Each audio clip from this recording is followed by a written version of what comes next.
मेरा डोले है मन हो, रह रह के आज मेरा डोले है मन हो, डोले है मन। जाने न प्रीत मेरे भोले सजन हो, जाने न प्रीत मेरे भोले सजन, मेरे भोले सजन। कैसे छुपाऊं हाय दिल की लगन, हाय दिल की लगन। कैसे छुपाऊं हाय दिल की लगन, हाय दिल की लगन। मौसम प्यारा ठंडी हवा, दिल मिल जाए वो जादू जगा। मुरली वाले मुरली बजा, सुन सुन मुरली को नाचे जिया।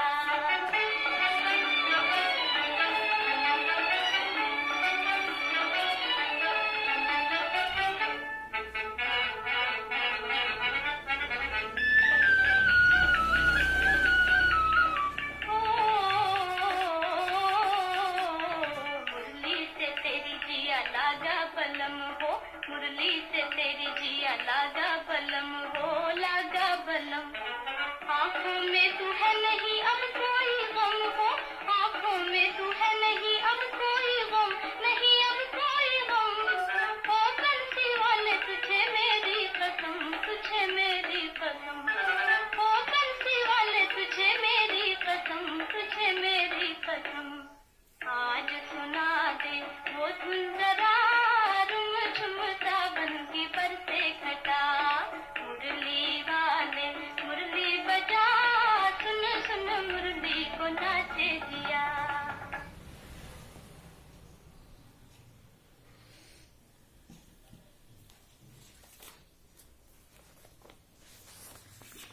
ओम शांति। बाबा गुड मॉर्निंग।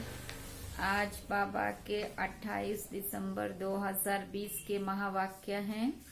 बाबा ने सार में कहा, मीठे बच्चे,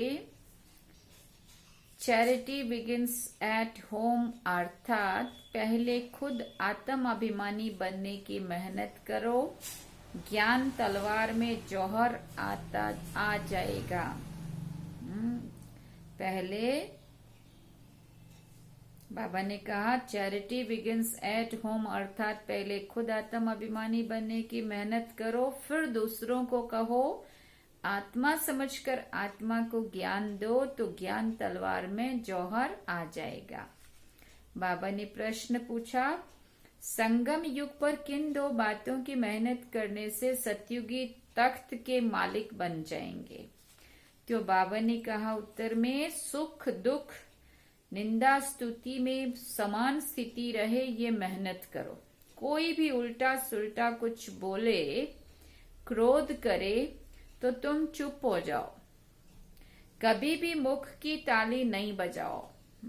अगर वो बोल रहा है तो तुम चुप हो जाओ, बहस नहीं करो। दूसरी बात, आंखों को सिविल बनाओ, क्रिमिनल आई बिल्कुल समाप्त हो जाए। हम आत्मा भाई भाई हैं, आत्मा समझकर ज्ञान दो। आत्म अभिमानी बनने की मेहनत करो तो सतयुगी तख्त के मालिक बन जाएंगे। संपूर्ण पवित्र बनने वाले ही गद्दी नशीन बनते हैं। ओम शांति। रूहानी बाप रूहानी बच्चों से बात करते हैं, तुम आत्माओं को ये तीसरा नेत्र मिला है जिसको ज्ञान का नेत्र भी कहा जाता है। उनसे तुम देखते हो अपने भाइयों को माना आत्माओं को, आत्मा देखती है आत्माओं को। तो ये बुद्धि से समझते हो ना कि जब हम भाई भाई को देखेंगे तो कर्मेंद्रियां चंचल नहीं होंगी, और ऐसे करते करते आंखें जो क्रिमिनल हैं वो सिविल हो जाएंगी। बाप कहते हैं विश्व का मालिक बनने के लिए मेहनत तो करनी पड़ेगी ना। तो अभी ये मेहनत करो। मेहनत करने के लिए बाबा नई नई गुहिया पॉइंट्स सुनाते हैं। तो अभी अपने को भाई भाई समझकर ज्ञान देने की आदत डालनी है। फिर ये जो गाया जाता है कि वी आर ऑल ब्रदर्स, ये प्रैक्टिकल हो जाएगा। हम कहते हैं वी आर ऑल ब्रदर्स, माना हम सभी आत्मा भाई भाई हैं। तो ये प्रैक्टिकल हो जाएगा। अभी तुम सच्चे सच्चे ब्रदर्स हो, आत्मा के नाते से भाई भाई हैं, क्योंकि बाप को जानते हो। बाप तुम बच्चों के साथ सर्विस कर रहे हैं। हिम्मते बच्चे मददे बाप। तो बाप आकर के ये हिम्मत देते हैं सर्विस करने की। तो ये सहज हुआ ना, तो ये रोज प्रैक्टिस करनी पड़ेगी। फिर बाबा ने कहा सुस्त नहीं होना चाहिए। ये नई नई पॉइंट्स बच्चों को मिलती है। बच्चे जानते हैं कि हम भाइयों को बाबा पढ़ा रहे हैं। आत्माएं पढ़ती है, ये रूहानी नॉलेज है, इसे स्पिरिचुअल नॉलेज कहा जाता है। सिर्फ इस समय रूहानी नॉलेज रूहानी बाप से मिलती है, क्योंकि बाप आते ही हैं संगम युग पर जबकि सृष्टि बदलती है। ये रूहानी नॉलेज मिलती भी तब है जब सृष्टि बदलने वाली है। बाप आकर यही तो रूहानी नॉलेज देते हैं ना कि अपने को आत्मा समझो। आत्मा अशरीरी आई थी, फिर यहाँ शरीर धारण करती है। शुरू से अब तक आत्मा ने 84 जन्म लिए हैं, परंतु नंबरवार जो जैसे आए होंगे वैसे ही ज्ञान योग की मेहनत करेंगे। फिर देखने में भी आता है कि जैसे जिसने कल्प पहले जो पुरुषार्थ किया, मेहनत किया, वो अभी भी ऐसे ही मेहनत करते रहते हैं। अपने लिए मेहनत करनी है, दूसरे कोई के लिए तो करनी नहीं होती है। तो अपने को ही आत्मा समझ करके अपने साथ मेहनत करनी है। दूसरा क्या करता है उसमें हमारा क्या जाता है। चैरिटी बिगिंस एट होम, माना पहले पहले खुद मेहनत करनी है, पीछे दूसरों को कहना है। जब तुम अपने को आत्मा समझ करके आत्मा को ज्ञान देंगे तो तुम्हारा ज्ञान तलवार में जौहर रहेगा, मनुष्य में बल भरेगा, ताकत होगी। मेहनत तो है ना, तो जरूर कुछ न कुछ सहन करना पड़ता है। इस समय दुख सुख निंदा स्तुति मान अपमान ये सब थोड़ा बहुत सहन करना पड़ता है। तो जब भी कोई उल्टा सुल्टा बोलता है तो कहते हैं चुप। जब कुछ भी उल्टा सुल्टा कोई बोल रहा होता है तो हम क्या कहते हैं, हाथ जोड़ता हूं तेरे आगे, चुप हो जा, है ना। जब कोई चुप कर देते हैं तो पीछे कोई गुस्सा क्या करेंगे। जब कोई बात करते हैं और दूसरा भी बात करते हैं तो मुख की ताली बजती है। एक जब बोल रहा होता है और सामने से दूसरा भी बोलने लगता है तो बाबा कहते फिर क्या होता है, फिर मुख की ताली बजने लगती है, बहस करने लगते हैं। अगर एक ने मुख की ताली बजाई तो दूसरे ने शांत किया तो चुप। बस ये बाप सिखाते हैं। कभी भी देखो कोई क्रोध में आते हैं तो चुप हो जाओ, आपे उसका गुस्सा शांत हो जाएगा। दूसरी ताली बजेगी ही नहीं। अगर ताली से ताली बजी तो फिर गड़बड़ हो जाती है। इसलिए बाप कहते बच्चे कभी भी इन बातों में ताली नहीं बजाओ, ना विकार की, ना काम की, ना क्रोध की। बच्चों को हर एक का कल्याण तो करना ही है ना। इतने जो सेंटर्स बने हुए हैं किस लिए, कल पहले भी तो ऐसे सेंटर्स निकले होंगे। देवों का देव बाप तो देखते रहते हैं कि बहुत बच्चों को ये शौक रहता है कि बाबा सेंटर्स खोलूं। हम सेंटर्स खोलते हैं, हम खर्चा उठाएंगे, तो दिन प्रतिदिन ऐसे होते जाएंगे, क्योंकि जितना विनाश के दिन नजदीक होते जाएंगे उतना फिर इस तरफ भी सर्विस का शौक बढ़ता जाएगा। अभी बाप दादा दोनों इकट्ठे हैं तो हर एक को देखते हैं कि क्या पुरुषार्थ करते हैं, ये क्या पद पाएंगे, किसका पुरुषार्थ उत्तम, किसी का मध्यम, किसका कनिष्ठ है, वो तो देख रहे हैं। टीचर भी स्कूल में देखते हैं कि स्टूडेंट किस सब्जेक्ट में ऊपर नीचे होते हैं। तो यहाँ पर भी बाबा कहते ऐसे ही है। कोई बच्चे अच्छी तरह से अटेंशन देते हैं तो अपने को ऊंचा समझते हैं, कोई फिर भूल करते हैं, याद में नहीं रहते तो अपने को कम समझते हैं। ये स्कूल है ना। बच्चे कहते हैं बाबा हम कभी कभी बहुत खुशी में रहते हैं, कभी कभी खुशी कम हो जाती है। तो बाबा अभी समझाते रहते हैं कि अगर खुशी में रहना चाहते हो, क्यों खुशी कभी कभी कम हो जाती है, क्योंकि बाबा कहते हैं अगर तुम सदा खुशी में रहना चाहते हो तो मन मना पाओ, मन को मेरे में लगाओ। मन जब व्यर्थ में कहीं कहीं जाने लगता है तो फिर हमारी खुशी गुम होती है। फिर बाबा कह रहे हैं अपने को आत्मा समझो और बाप को याद करो, सामने परमात्मा को देखो तो वो अकाल तख्त पर बैठा हुआ है। ऐसे भाइयों की तरफ भी देखो, माना आत्माओं की तरफ भी देखो, अपने को आत्मा समझ करके फिर भाई से बात करो। भाई से बात करो माना सामने वाली आत्मा से। भाई को हम ज्ञान देते हैं, बहन नहीं, भाई भाई। आत्माओं को तो ज्ञान देते हैं। अगर ये आदत तुम्हारी बढ़ जाएगी तो तुम्हारी जो क्रिमिनल आई है, जो तुमको बहुत धोखा देती है, वो आहिस्ते आहिस्ते बंद हो जाएगी। आत्मा में क्या करेगी? आत्मा में क्या करेगी? जब देह अभिमान आता है तब गिरते हैं। बहुत कहते हैं बाबा हमारी क्रिमिनल आई है।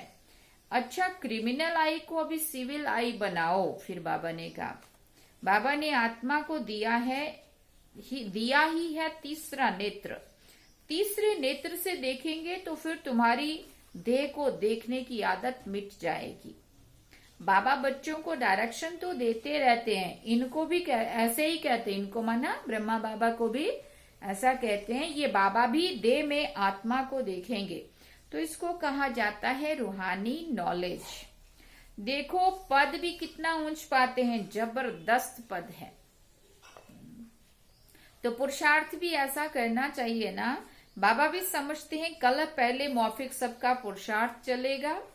कोई राजा रानी बनेंगे, कोई प्रजा में चले जाएंगे, तो यहाँ बैठकर योग भी करवाते हो तो अपने को आत्मा समझ करके दूसरे की भी भ्रिकुटी में आत्मा को देखते रहेंगे, तो फिर उनकी अच्छी सर्विस होगी।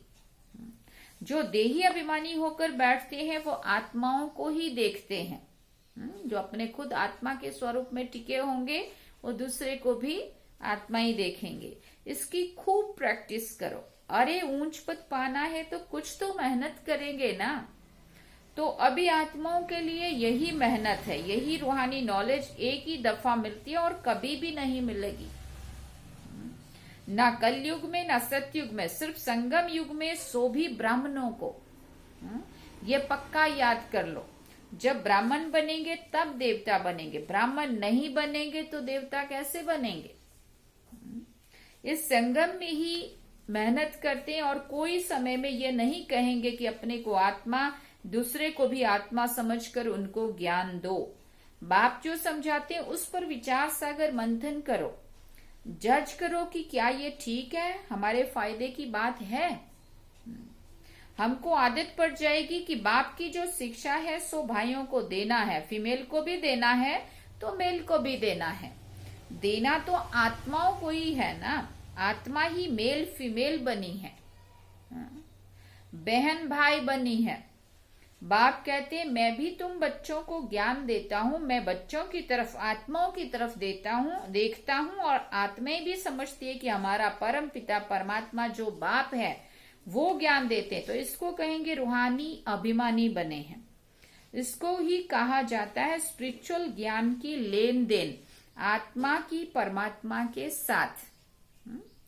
तो ये बाप शिक्षा देते हैं कि जब भी कोई विजिटर आते हैं तो भी अपने को आत्मा समझ, आत्मा को बाप का परिचय देना है। उनको टूरिस्ट या विजिटर नहीं समझना है। मैं भी आत्मा हूँ और ये भी आत्मा के नाते से मेरा ही भाई है, उस मेरे ही पिता का ये भी संतान है, तो उसको आत्मा भाई को ज्ञान देना है। आत्मा में ज्ञान है, शरीर में नहीं, तो उनको भी आत्मा समझ करके ही ज्ञान देना है। इससे उनको भी अच्छा लगेगा। जैसे कि ये जौहर है तुम्हारे मुख में, इस ज्ञान की तलवार में जौहर भर जाएगा, क्योंकि देही अभिमानी होते हैं ना। ये भी प्रैक्टिस करके देखो। बाबा कहते हैं जज करो, ये ठीक है। और बच्चों के लिए भी ये कोई नई बात नहीं है, क्योंकि बाप समझाते ही सहज करके हैं। चक्र लगाया, अब नाटक पूरा होता है। अभी बाबा की याद में रहते हैं, तमो प्रधान से सतो प्रधान बन, सतो प्रधान दुनिया का मालिक बनते हैं। फिर ऐसे ही सीढ़ी उतरते हैं। देखो कितना सहज बताते हैं। हर 5000 वर्ष के बाद मेरे को आना होता है। ड्रामा के प्लान अनुसार मैं बंधायमान हूँ। आकर के बच्चों को बहुत सहज याद की यात्रा सिखलाता हूँ। बाप की याद में अंतमति सो गति हो जाएगी। ये इस समय के लिए है, ये अंत काल है। देखो बाबा पक्का करा रही है, अंत का समय है। अभी इस समय बैठ करके युक्तियां बतलाते हैं कि मामेकम याद करो तो सदगति हो जाएगी। बच्चे भी समझते हैं कि पढ़ाई से ये बनूंगा, फलाना बनूंगा। इसमें भी यही है कि मैं जाकर के नई दुनिया में देवी देवता बनूंगा। कोई नई बात नहीं है। बाप तो घड़ी घड़ी कहते हैं नथिंग न्यू, कुछ भी नया नहीं है। ये तो सीढ़ी उतरनी चढ़नी है। जिनकी कहानी है ना, उनको सीढ़ी उतरने और चढ़ने का काम दिया गया। ये नाटक ही है, चढ़ना और उतरना। याद की यात्रा से बहुत मजबूत हो जाएंगे। इसलिए भिन्न भिन्न प्रकार से बाप बच्चों को बैठ सिखलाते हैं कि बच्चे देही अभिमानी बनो। अभी सबको वापिस जाना है। तुम आत्मा पूरे 84 जन्म लेकर तमो प्रधान बन गई हो। भारतवासी ही सतो रजो तमो बनते हैं। दूसरी कोई नेशनलिटी को नहीं कहेंगे कि पूरे 84 जन्म लिए हैं। क्योंकि आदि से भारतवासी का ही पार्ट है। बाकी दूसरे देश तो बाद में ही हुए हैं, दूसरे धर्म भी बाद में ही आए हैं। इसलिए बाबा कहते बाकी और कोई राष्ट्र को, देश को नहीं कहेंगे कि उनके 84 जन्म है।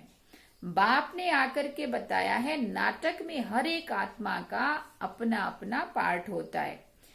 आत्मा कितनी छोटी है, साइंसदानों को ये समझ में ही नहीं आएगा कि इतनी छोटी आत्मा में ये अविनाशी पार्ट भरा हुआ है। ये है सबसे वंडरफुल बात। ये छोटी सी आत्मा और पार्ट देखो कितना वंडरफुल बजाती है, वो भी अविनाशी। ये ड्रामा भी अविनाशी है और बना बनाया है। ऐसे नहीं कि कोई कहेंगे कि कब बना, नहीं, यह कुदरत है। ये ज्ञान बड़ा वंडरफुल है। कभी कोई ये ज्ञान बता नहीं सकते हैं। ऐसे कोई की ताकत नहीं है जो ये ज्ञान बतावे। तो अभी बच्चों को बाप दिन प्रतिदिन समझाते रहते हैं, अभी प्रैक्टिस करो कि हम अपने भाई आत्मा को ज्ञान देते हैं। क्यों ज्ञान देते हैं? आप समान बनाने के लिए। जो मुझे मिला है, मुझे जो प्राप्ति हुई है, वो उनको भी हो। बाप से वर्षा लेने के लिए, क्योंकि सब आत्माओं का हक है कि वो सबका पिता है ना। वो सभी आत्माओं का हक है अपने बाप से अपना वर्षा लेने का। बाप आते हैं सभी आत्माओं को अपना अपना शांति व सुख का वर्षा देने। हम जब राजधानी में होंगे तो बाकी सब शांति धाम में होंगे। पीछे जय जयकार होगी। फिर बाबा ने कहा यहाँ सुख ही सुख होगा, सुख ही सुख होगा। इसलिए बाप कहते हैं पावन बनना है। जितना जितना तुम पवित्र बनते हो उतना कशिश होती है। जब तुम बिल्कुल पवित्र हो जाते हो तो गद्दी नशीन हो जाते हो। तो प्रैक्टिस ये करो। ऐसे मत समझना कि बस ये सुना और कान से निकाला। नहीं, इस प्रैक्टिस बिगड़ तुम चल नहीं सकेंगे। अपने को आत्मा समझो, वो भी आत्मा भाई भाई को बैठकर समझाओ। रूहानी बाप रूहानी बच्चों को समझाते हैं। इसको कहा जाता है रूहानी स्पिरिचुअल नॉलेज। स्पिरिचुअल फादर देने वाला है। जब चिल्ड्रन पूरा स्पिरिचुअल बन जाते हैं, एकदम प्योर बन जाते हैं, तो जाकर सतयुगी तख्त के मालिक बनते हैं। जो प्योर नहीं बनेंगे वो माला में नहीं आएंगे। माला का भी कोई अर्थ तो होगा ना। माला का राज दूसरा कोई भी नहीं जानते। माला को क्यों सिमरते हैं? क्योंकि बाप की बहुत मदद की है। तो क्यों नहीं सिमरे जाएंगे? तुम सिमरे भी जाते हो। और फिर बाबा ने कहा तुम्हारी पूजा भी होती है और तुम्हारे शरीर को भी पूजा जाता है, और मेरी तो सिर्फ आत्मा को पूजा जाता है। सुना? देखो तुम तो डबल पूजे जाते हो, मेरे से भी जास्ती। सुना? जब तुम देवता बनते हो तो देवताओं की भी पूजा करते। इसलिए पूजा में भी तुम तीखे, यादगार में भी तुम तीखे, और बादशाही में भी तुम तीखे। देखो तुमको कितना ऊंच बनाता हूं। तो जैसे प्यारे बच्चे होते हैं ना, बहुत लव होता है, तो बच्चों को कुल्ले पर, माथे पर भी रखते हैं। ज्यादा लाडले होते तो यहाँ चढ़ाते हैं, यहाँ चढ़ाते हैं। बाबा कहते बाबा एकदम सिर पर रख देते हैं, इतना ऊंचा बना देते हैं। अच्छा, यहाँ पर बाबा की मुरली पूरी होती है। बाबा ने कहा, अच्छा मीठे मीठे सिकिलदे बच्चों प्रति माता पिता बाप दादा का याद प्यार और गुड मॉर्निंग। रूहानी बाप की रूहानी बच्चों को नमस्ते। हम रूहानी बच्चों की रूहानी माता पिता बाप दादा को दिलवा जान सिकवा प्रेम से याद प्यार गुड मॉर्निंग नमस्ते। थैंक्स बाबा जी। अब धारणा के लिए मुख्य सार है। पहला पॉइंट, बाबा ने कहा गायन और पूजन योग्य बनने के लिए स्पिरिचुअल बनना है, आत्मा को प्योर बनाना